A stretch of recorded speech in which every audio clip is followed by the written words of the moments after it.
আমার এই চ্যানেলের ভোটের বাংলা এই বিশেষ শিরোনামের সকল দর্শককে 1433 বঙ্গাব্দের নববর্ষের শুভেচ্ছা জানাই।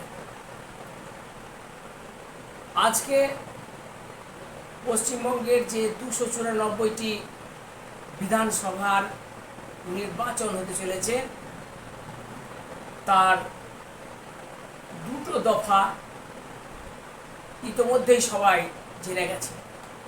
প্রথম দফায় 152টি, যার তারিখ হচ্ছে 23 এপ্রিল। দ্বিতীয় দফায় 142টি, যেটি নির্বাচন হবে 29/4 অর্থাৎ 29 এপ্রিল। আর দুটিরই কাউন্টিং হবে 4 মে অর্থাৎ 4/5/2026 অর্থাৎ 4 তারিখ মে মাসের সেদিনই জানা যাবে কে এই রাজ্যে আগামী 5 বছর শাসন করবে। এখন এবারের যে ভোটের যে প্রেক্ষাপট, সেখানে যেটি বড় ভূমিকা পালন করেছে সেটা হচ্ছে SIR। এই SIR-এর স্পেশাল যে ইন্টেনসিভ যে বিষয়টি, এটা কিন্তু নতুনত্ব কিছু নেই, শুধু স্পেশাল কথাটাই যুক্ত হয়েছে।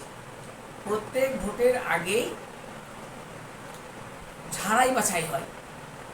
মৃত voter, shifted voter, double entry voter, এই সমস্ত ভোটারকে বাদ দেওয়া এবং নতুন ভোটারকে সংযোজন করাই হচ্ছে এই ভোটার লিস্টের প্রধান কাজ। সেক্ষেত্রে এবারে কিন্তু একটা বড় গ্যাপের পরে হয়েছে। 2002 সালে যাদের ভোট দিয়েছে তাদের রিলেটিভ সেই ডকুমেন্টস দেখাতে পারলেই তাদের ভোট দেওয়ার এবারে বা SIR-এর যে তালিকা সেখানে লিপিবদ্ধ হওয়ার কথা।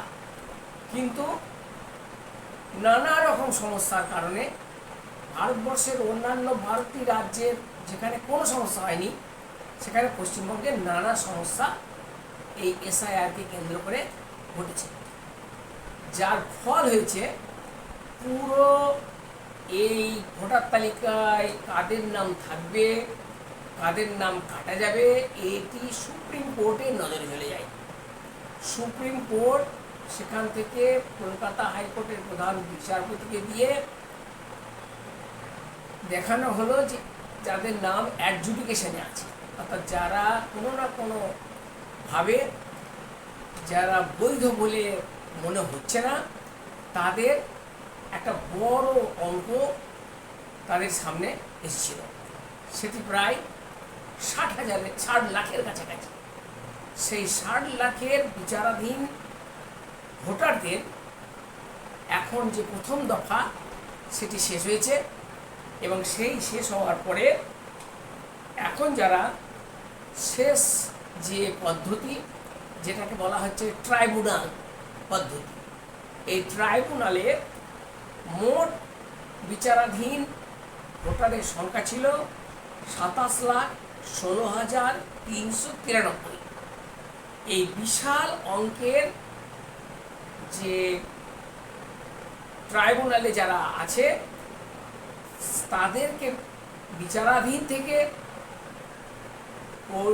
পুরো যে ভোটার লিস্টে তাদের নাম তুলে ধরার ক্ষেত্রে সমস্যা হয়েছে এবং দেখা গিয়েছিল একটা সময়ে যে আর কোনো নতুন করে কারো নাম উঠবে না, যেহেতু নমিনেশন পত্র জমা পড়ে গেছে। এবং শুধু তাই নয়, তাকে ঝাড়াই বাছাই, স্ক্রুটিনি করা এবং সর্বোপরি যে নাম যে প্রত্যাহারের যে দিন সেসব চলে গেছে। ফলে এইরকম একটা রায় দেওয়া হয়েছিল, নতুন করে ট্রাইব্যুনালের কোনো ভোটারকে আর ভোট দেওয়ার সুযোগ দেওয়া হবে না। কিন্তু আজ সুপ্রিম কোর্ট একটি রায় ঘোষণা করেছে। সেই রায়ে বলা হয়েছে আগামী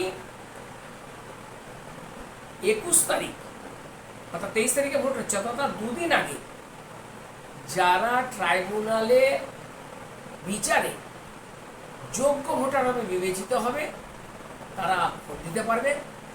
অন্যদিকে যেটি 29 তারিখে ভোট হচ্ছে ঠিক তার দুদিন আগে অর্থাৎ 27 তারিখে যারা যোগ্য ভোটার হিসাবে ওই ট্রাইব্যুনাল থেকে অব্যাহতি লাভ করবে তারা কিন্তু ভোট দিতে পারবে।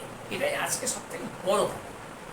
তবে বিষয়টা লক্ষ্য করতে হবে, সংখ্যাটা বিশাল, 27,16,393।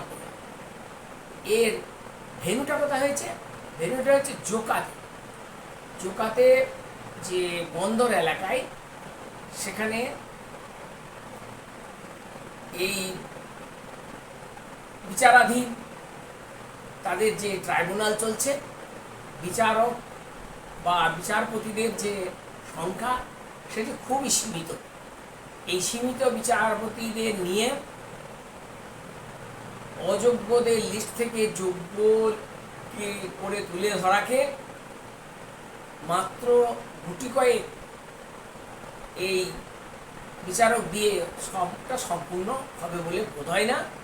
তবুও এটাই আমাদের কাছে আনন্দের, যারা অন্তত এই সময়কালের মধ্যে অর্থাৎ 21 তারিখের মধ্যে আর ওদিকে 27 তারিখের মধ্যে, অর্থাৎ উত্তরবঙ্গ এবং মধ্যবঙ্গের কিছুটা অংশ 21 তারিখের মধ্যে, আর দক্ষিণবঙ্গ কলকাতা এবং কলকাতা সহ পার্শ্ববর্তী এলাকায় যাদের ভোট আছে 32 তারিখ, তাদের কিন্তু এই 27 তারিখের মধ্যে যারা বিচারাধীন থেকে বেরিয়ে আসতে পারবে, যোগ্যতা প্রমাণ করতে পারবে, তারা ভোট দিতে পারবে।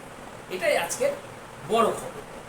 আর সবথেকে উল্লেখযোগ্য বিষয়, এবারে কিন্তু ভোট দানের ক্ষেত্রে পশ্চিমবঙ্গের যে বিগত দিনগুলোতে যেভাবে ভোট হয়েছে তার থেকে কিন্তু সম্পূর্ণ ব্যবস্থাপনা আলাদা হয়ে গেছে। এখানে কোনো রকমের ভীতি প্রদর্শন, অর্থদান, কারচুপি, কোনো রকমের কিছু হলে তাকে কিন্তু বরদাস্ত করা হবে না। ব্যাপক কেন্দ্রীয় বাহিনী এখানে মোতায়েন করা হয়েছে। শুধু তাই নয়, কলকাতা এবং বিভিন্ন জেলাতে যুদ্ধে যে সমস্ত গাড়ি ব্যবহার করা হয়, সে সাঁজোয়া ট্যাঙ্ক ব্যবহার করা হয়েছে, সমস্তটাই এআই। এছাড়াও নানা রকমের যে সিসিটিভি, তার যে বিভিন্ন অ্যাঙ্গেল থেকে ভোট গ্রহণ যাতে সুন্দর, স্বাভাবিক এবং রক্তপাত শূন্য, ঝামেলা মুক্ত হয়, তার জন্য নির্বাচন কমিশন যেন একটা যুদ্ধ ঘোষণা করে দিয়েছে। কারণ পশ্চিমবঙ্গের দীর্ঘ 50 বছরের যে ইতিহাস, তাতে ভোট মানেই রক্তক্ষয়, লোকক্ষয়, মানুষের সঙ্গে মানুষের হিংসা, রাজনীতির সেখানে কোনো অংশ থাকে না। সেখানে রাজনীতির থেকে হত্যানীতি, দুর্বৃত্তায়ন এই ভোটগুলোতে প্রধান ভূমিকা পালন করেছিল। সুতরাং ভোটাররা এবারে নিশ্চিন্তে যাবে। ভারতবর্ষ পৃথিবীর মধ্যে সবথেকে বড় গণতান্ত্রিক রাষ্ট্র ব্যবস্থা। এই গণতান্ত্রিক রাষ্ট্র ব্যবস্থাকে সুসংহত এবং সুসম্পন্ন করতে হলে ভোট দান একটা গুরুত্বপূর্ণ অধ্যায়। সেই গুরুত্বপূর্ণ অধ্যায়ে প্রত্যেক মানুষের উচিত নিজের ভোট নিজে দেওয়া এবং ভারতবর্ষের উন্নয়ন তথা পশ্চিমবঙ্গের উন্নয়ন, পশ্চিমবঙ্গের মানুষের কর্মসংস্থান, সেগুলোকে প্রাধান্য দিয়ে ভাবা দরকার। ব্যক্তিগত সুযোগ বা সুবিধার চেয়ে বৃহত্তর দেশ গঠন এবং রাজ্য গঠন এই ভোটের প্রধান বিষয়। সুতরাং সেইটিকে শুভবুদ্ধি সম্পন্ন পশ্চিমবঙ্গের মানুষ ভোট দেওয়ার আগে অবশ্যই জেনে নেবে। এবারে যে ভোটিং যে মেশিন যেটিতে ভোট দিতে যাবে ভোটাররা, সেখানে যাকে ভোট দেবে তার ছবি শুধু আগে সাদা কালো ছিল, এবারে রঙিন ছবি, সঙ্গে তার চিহ্ন। এবং যদি মনে হয় যে সমস্ত প্রার্থীকেই আমার পছন্দ নয়, তাহলে শেষে থাকে নোটা, এবং নান অফ দেম, নোটাতেও সে ভোট দিতে পারে। অর্থাৎ যদি কোনো মনে করে উপরের যে সমস্ত প্রার্থীগুলো আছে যাদের ভোট দিলে পশ্চিমবঙ্গের যে ন্যায় নীতি এবং তারা রক্ষা করতে পারবে না, সেক্ষেত্রেও ভারতের যে গণতান্ত্রিক ব্যবস্থা এবং নির্বাচন কমিশনের যে ব্যবস্থা, অর্থাৎ মানুষের যে ব্যক্তিগত চিন্তা ভাবনার জায়গার জন্য নোটাকেও রাখা হয়েছে। ফলে আমরা ওই দুই দিন অর্থাৎ 23 তারিখ এবং 29 তারিখ সকাল সকাল আমরা নিজেদের ভোটদান করে ভারতবর্ষের তথা পশ্চিমবঙ্গ রাজ্যের আমরা যে গণতান্ত্রিক ব্যবস্থাকে অগ্রসর করার জন্য প্রস্তুত থাকব, এবং প্রত্যেককে সহযোগিতার হাত বাড়িয়ে দেবে। তাহলেই আমাদের এই রাষ্ট্রের গণতান্ত্রিক ব্যবস্থা সুন্দর সুগঠিত হয়ে উঠবে। আজ এই পর্যন্ত।